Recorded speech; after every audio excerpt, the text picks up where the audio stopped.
வணக்கம் வினோதினி. நெல்லை மாவட்டம் பொதிகை மலையில் தொடங்கி தூத்துக்குடி மாவட்டம் புன்னக்காயல் பகுதியில் முடியும் முக்கிய நதி, வற்றாத ஜீவ நதிதான் தாமிரபரணி நதி. கடந்த 2 நாட்களுக்கு முன்பு பெய்த தாமிரபரணி ஆற்றங்கரை மற்றும் தாமிரபரணி நீர்பிடிப்பு பகுதிகள் மற்றும் நெல்லை, தென்காசி, தூத்துக்குடி உள்ளிட்ட தென் மாவட்டங்களில் பெய்த கனமழையின் காரணமாக அனைத்து பகுதிகளிலும் வெள்ளப்பெருக்கு ஏற்பட்டது. அந்த வெள்ள நீர் அனைத்தும் ஒருங்கிணைந்த தாமிரபரணி வாய்க்கால் மற்றும் நதி பகுதியில் திருப்பப்பட்டது. இந்த நதி பகுதியில் திருப்பப்பட்ட நீரானது மொத்தமாக 1.5 லட்சம் கன அடி நீராக மொத்தமாக வந்து மருதூர் அணைக்கட்டு பகுதிக்கு வந்தது. அதிலிருந்து மருதூர் மேலக்கால் மற்றும் கீழக்கால் என 2 கால்வாயிலும் தண்ணீரானது திறந்து விடப்பட்டது.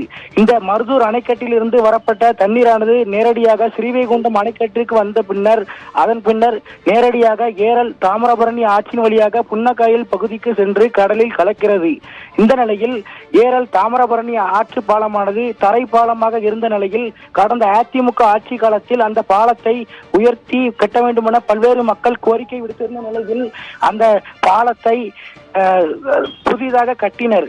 இந்த நிலையில் அந்த பாலமானது தற்போது 1.5 லட்சம் கன அடி நீர் வெளியேற்றப்பட்டதன் காரணமாக அந்த பாலத்தின் உயரமான பகுதி அனைத்தும் ஆற்றில் அடித்து செல்லப்பட்டது. இந்த நிலையில் அந்த ஏரல் பகுதியில் இருந்து சுற்றுவட்டார பகுதியான குருகாட்டூர், குறும்பூர் மற்றும் தென்திருப்பேரை, ஆழ்வார் திருநகரி, சாத்தான்குளம் உள்ளிட்ட பகுதிகளுக்கு ஏரல் பகுதியில் இருந்து செல்வதற்காக வந்த பயணிகள் ஏரலிலேயே சிக்கும் நிலை ஏற்பட்டுள்ளது.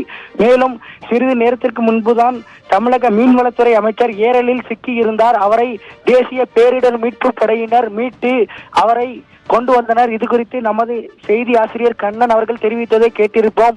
மேலும் இந்த ஆற்று பாலத்தில் உடைப்பு ஏற்பட்டதன் காரணமாக பல்வேறு தரப்பு மக்கள் அவதிக்குள்ளாகுவார்கள். மேலும் தேசிய பேரிடர் மீட்பு படையினர் அடுத்து என்ன செய்ய போகிறார்கள் என்ற கேள்வி எழுகிறது வினோதினி.